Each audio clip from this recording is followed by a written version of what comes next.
Okay, hi guys. So it is a week after I bought the hardtop, which is there, and I've just come up today, Saturday morning. Well, no, it's actually Saturday afternoon. It's pretty windy outside. Don't know if you can see that, but it's very blowy. So I'll probably close the shutter of the workshop shortly. But what I wanted to do is just bring some of the tools up that I got recently. I'll lay those out in a minute and show you what I got. And also just make a start on this hardtop. So maybe clean it up, have a look at how it comes apart, and then make a start. So maybe before I start cleaning it up, I thought maybe we'll have a bit of a closer look at some of the blemishes now that I've had a chance to have a look at it. So there's a lot of this filler stuff here, sealant, which runs out through this guttering here. Now I'm guessing those are the original rivets underneath, and probably what's happening is these rivets are somehow letting water through. So somebody's gone along there with some sealant and daubed a bit all the way around, and in some cases literally just filled it up. So obviously all that's got to come out. Here you can see a lot of sealant there. Windows have got to come out because I'm going to redo the rubbers and the seals. There are some abrasion damaged parts from when it was transported down, which coincidentally, Volkert, the guy who I bought this from, he brought it down in a high capacity 110 all the way down from the Danish border. So, you know, nigh on 700 kilometers in a 110 or a 130 high capacity, obviously. So, yeah, it's got a couple of rubs and scratches, but it's no big deal because obviously, you know, things like that. Because I'm obviously gonna completely refurbish it. So that is the damage there, which you can see. I'm guessing somebody at some point has put some kind of a yellow flashing light on the top or something along those lines, but you can see it's pushed in, so it looks like like a cut or something. I mean, here there are obviously holes, so I'm gonna have to fill those, but I might be able to push this, take this off, this skin, and push this back into shape, and then weld it along the seam. So otherwise there's some unevenness here. There's a bit of a ridge here, you can't really see it. There's a hole at the front here which I saw. Maybe it was I bet that was for an aerial or something at some point, or a cable to that, maybe to that light, I don't know. And you know, other things like this, bit of a dent here you can see, all of which I can probably take out. More of this filler here. And yeah, as I say, the seals are completely shot on this side. But otherwise, underneath, I'll just go on my back here. It's clad with, as I said in the last video, with some polystyrene, which I'm guessing is not original. I had a look at some kits on the internet, and it was some kind of sound deadening material underneath, which actually didn't come beyond the top of that alpine light there, or that alpine window. It comes to about here where my finger is running along, and the bars which I've got sort of clamp that liner in place. So what I'm going to probably do is take all of this polystyrene off anyway, because I've got to get to the bottom of this, the bottom side of this this paneling here, to take out some of the dents and redo it completely. So I'm in two minds whether I'm going to go with an original liner kit. I haven't checked costs yet, but they're probably quite expensive. But I've found some sound deadening foam on the internet with a cream or white backing to it, so self-adhesive with the cream backing, which would work out quite well, 25 millimeters thick, so that actually works perfectly.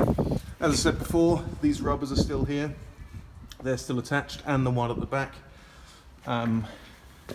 But yeah, as I say, I'm going to take it all apart, take all the components off, mend any damage, any dents, and repaint the whole thing. So it'll match the side windows, or the sides, which I repainted originally. Obviously the hardtop that I've got in there in the moment is in amazing condition for its age. There's literally no damage to it, and the colour's still very good. But that'll be fine. I'll lean that up against the wall and have that for another project. And yeah, so I think what you have to do to take this off, I hope I'm right, or at least I hope I'm not wrong, is take these bolts off. all the way around, and by the looks of it, you have to drill out these rivets here. But obviously what I'll do, because there are a number of, can't really see here, let me see if that helps. There are bolts, you can't see, but underneath there are bolts along there. But I don't know, I'll try and undo them first, because obviously if I can get that off without taking any of the rivets off, that will be ideal. But yeah, I'm going to give it a bit of, oh dear. I'm going to give it a bit of a clean up first, so I'm not working in complete dirt, and then have a look further.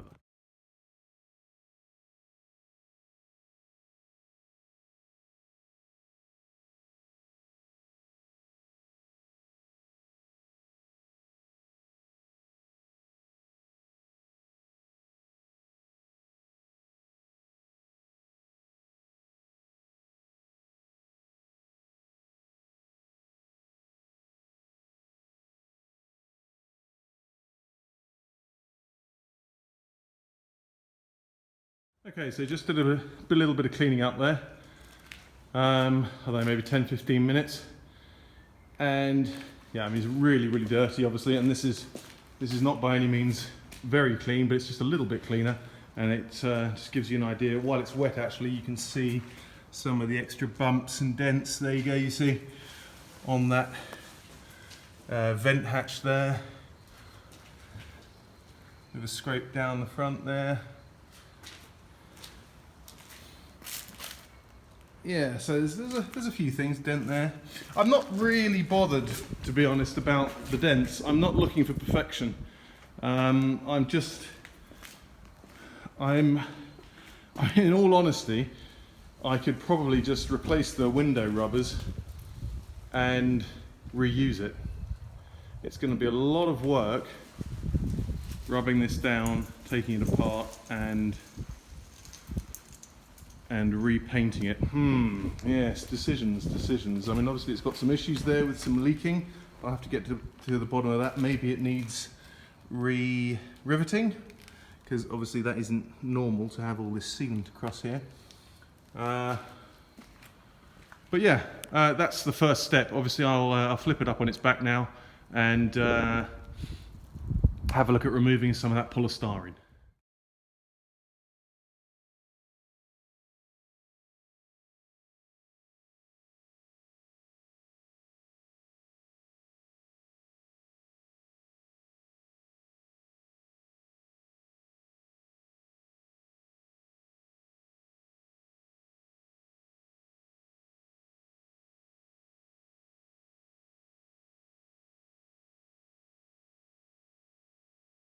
Got all of that polystyrene off. I had a thought when I was taking it off that, you know, there's probably somebody watching this video saying, going, "Oh my God, why are you taking that off? This is like the last surviving Safari roof with the original polystyrene." So I don't really know. It might have been original. I have a feeling it wasn't, but actually, if you have a look at this, these glue marks here, they look like the only ones that have ever been on there. So I'd be interested to hear your comments whether that polystyrene is original, although, as I say, I can't imagine it was, because it wasn't that well installed. But yeah, the wind has taken a lot of this polystyrene with it and made my garage an absolute mess, but it won't take too long to tidy up. But that has really just exposed the underside, which is exactly what I wanted to do, just to get to some of these dents. See that actually, yes, there are some holes in here which go right through from the outside at the top. Have a look at the seals for the first time. That one doesn't look too bad, really. I'll probably end up taking these door seals off. In fact, probably all of the seals, just so I don't ruin them when I'm moving the roof around. But yeah, that is where we are. Obviously, the seals for the windows are pristine on the inside, absolutely pristine, but obviously get the weather on the outside and they're knackered on the outside, so those will have to be replaced. But the windows themselves are good. This is something I don't have in that hard top, is a little bracket there for presumably the internal light, so I'll get one of those as well. I've always wanted one of those. I'd like to know, actually, if anybody does, where the switch is for the, or is supposed to be on the center console or the binnacle or on the dashboard, anywhere where that switch should be for the internal light, because my switch, well, not my switch, but my binnacle here is a bit dark, but it's pretty much full. So the last space I used was for the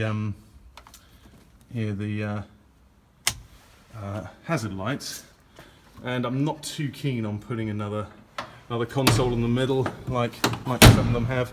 So, but nonetheless, I'd like to know where that switch should be for the internal light. But yeah, I'll give you a bit of an update later on. Okay, so done a bit of tidying up around here, got rid of that stray polystyrene, and just giving it a bit of a clean up in here. Obviously all the glue lines are still on there. I actually bought a heat gun today, so I'm going to try that on it just gently first of all, just see if I can scrape some of those glue marks off. But on the basis that I'm actually going to clad the inside with a new acoustic foam with a backing. The question is how much I actually do. But just looking at this for the first time, actually, you can see these very, very cool hatches. Let me have a look if that one actually works. Whoops.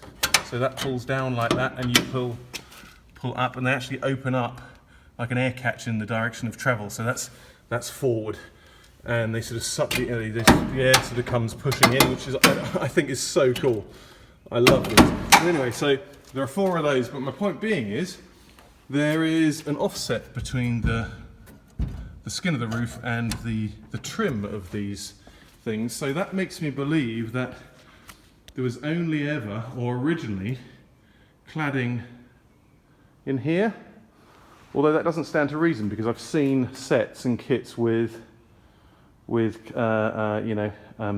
fabric at the back. So maybe they had a foam in here and then a cladding, or like a stretched fabric and just the fabric here. I don't really know, because obviously here on the bonnet over here I've got that front part, which doesn't look too bad. It's really dirty, and unfortunately there's a big oil stain on the back, which strangely enough doesn't really show through.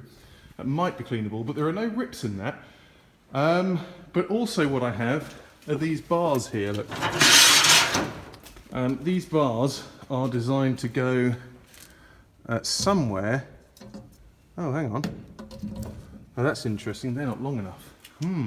So I thought those bars fitted in between there and there, but they are too short. So I actually don't know where they go. Are they for in here?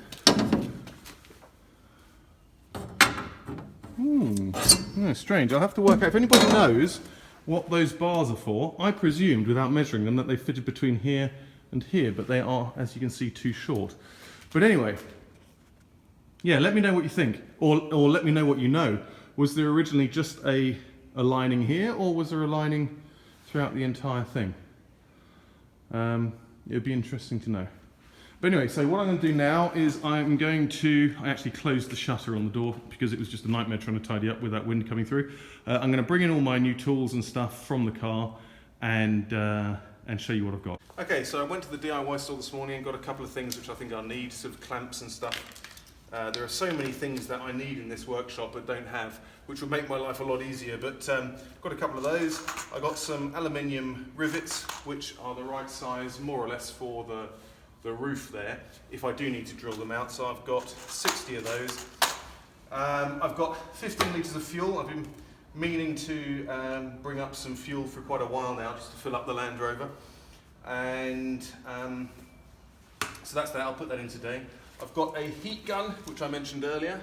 That's 25 euros, that heat gun. It's a 2,000 watt thing.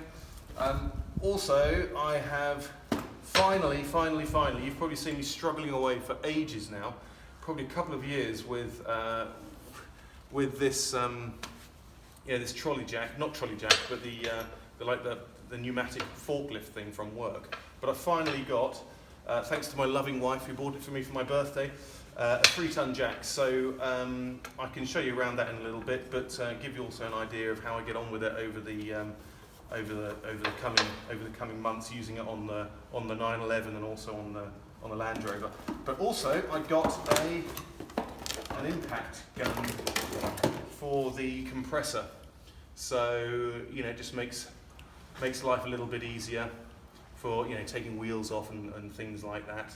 I don't really like using these when I'm tightening things up. I know that might sound a little bit strange, but I seem to think by hand is a lot better, just so you reach the right torque wrench setting and so on, but it's going to make life a lot easier in the workshop. So those are the things that I've bought.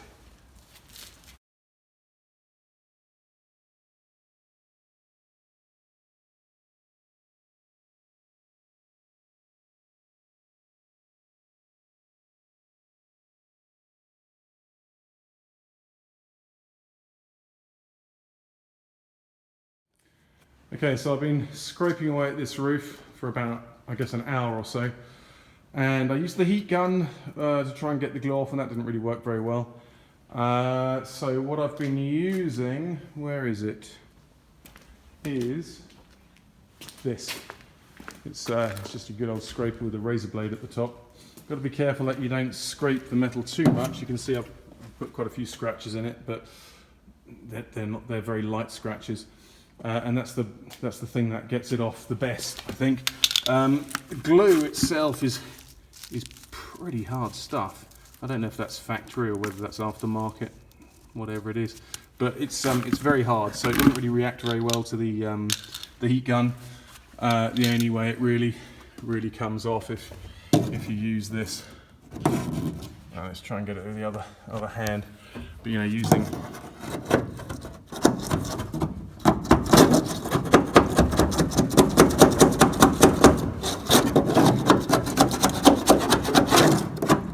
the scraper like that. So yeah, as I say, it does scratch it a little bit, but I'm gonna cover it anyway. You know, sand it down, undercoat and top coat it anyway.